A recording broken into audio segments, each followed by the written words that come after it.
yang baru nih Mas. Saya mau bikin konten tentang wawancara aja nih tim research, dan di sini ada pertanyaan sekiranya banyak sih untuk yang Mas Hadi bisa jawab dan kasih tahu untuk klien yang sudah subscribe di channel Pelatihan Profit Internasional.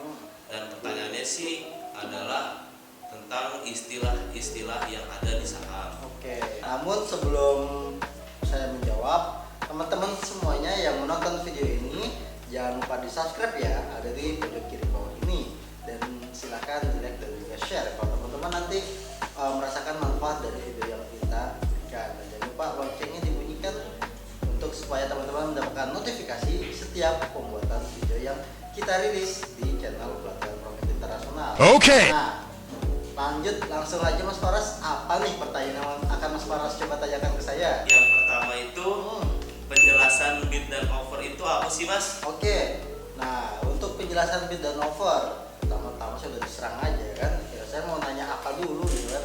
Oke Mas Faras, pertanyaan bid dan offer. Bid ini merupakan, jadi gini ya, saya jelaskan dulu istilahnya ya.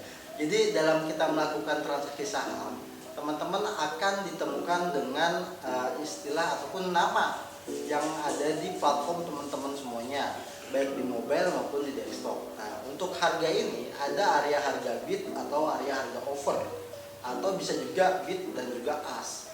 Nah, jadi biasanya sih yang digunakan kalau nggak bid offer ya bid ask. Nah, jadi itu ya teman-teman ya.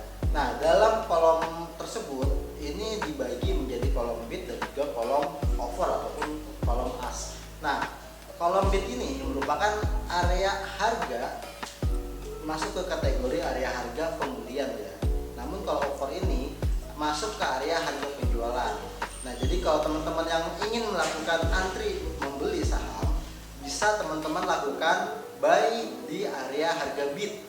Tapi kalau teman-teman yang ingin melakukan antrian penjualan, jadi teman-teman yang udah punya saham nih, ya kan, terus teman-teman mau jual sahamnya, teman-teman bisa antri di antrian offer ataupun antrian ask di harga tersebut yang masuk di kolom ask ya teman-teman. Nah, namun apakah bisa saya beli di offer ataupun yang jual apakah bisa dia jual di bid?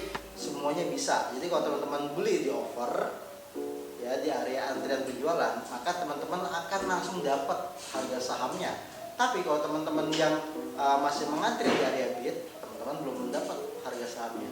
Nah, begitu pula sebaliknya untuk yang ingin menjual sahamnya, kalau dia jualnya langsung ke area bid, di harga bid, akan langsung dijual. Namun kalau dia antri di area bid, di area offer untuk jualnya, teman-teman semua bakalan antri menjual dari saham-saham yang teman-teman punya. Itu Mas Faras, untuk penjelasan bid dan offer. Ya, tapi ini ada perbedaannya lagi sih. Jadi satu lagi ini bisa jelasin nggak Mas tentang bid volume dan offer volume itu? Saya jawab ya. Nah, jadi untuk bid volume dan offer volume tadi kita sudah mengetahui ya bid dan offer.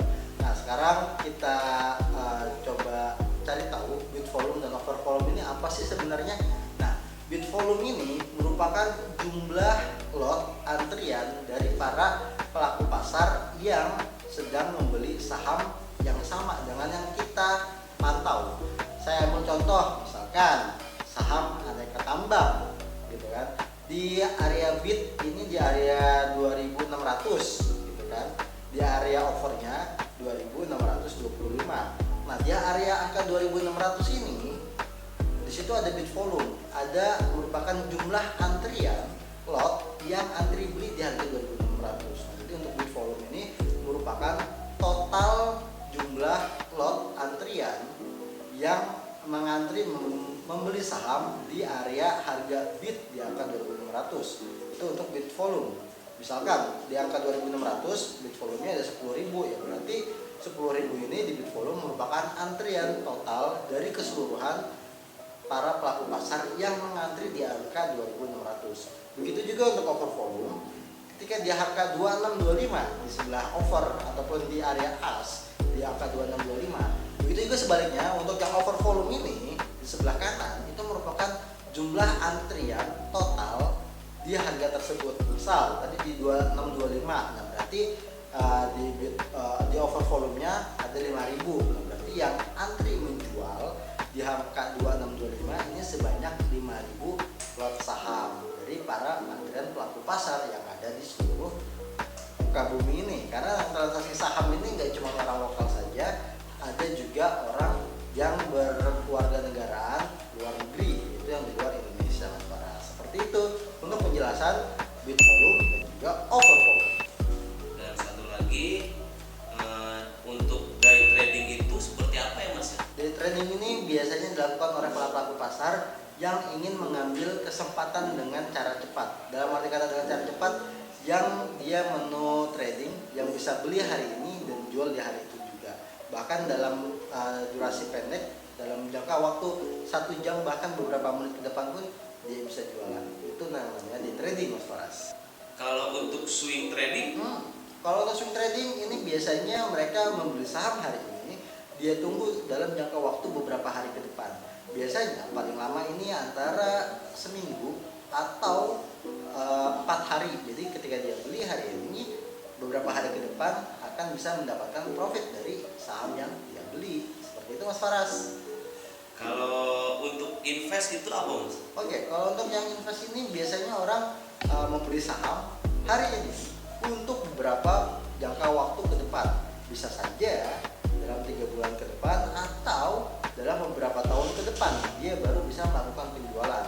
Biasanya orang yang melakukan investasi ini di saham, dia sudah memperhitungkan kapan saya akan berjualan saham dan analisa apa yang akan mereka gunakan. Seperti itu Mas Faras. Kalau untuk averaging up dan averaging down itu seperti apa ya Mas ya? Oke, averaging up dan averaging down. Nah, ini merupakan teknik yang Mas Faras. Averaging up ini merupakan bagaimana kita menambahkan lot ketika harga saham yang kita beli ini mengalami kenaikan. Contoh, harga saham sekarang di 500, harga saham Cleo, terus naik ke 600, naik ke 550. Nah, pas di 550 kita beli lagi, minimal jumlah lot yang sama atau bisa di bawah itu. Ketika kita beli lagi terus harga saham naik ke harga 600. Nah, ketika kita beli ini itu namanya averaging up. Kita mengejar harga supaya profit yang kita dapatkan itu lebih besar ketika harga itu mengalami kenaikan dari area yang kita beli di kedua tersebut di angka 650 seterusnya, maka 2 kali lipat keuntungan yang akan kita dapat dari jumlah volume yang kita masukkan. Seperti itu Mas.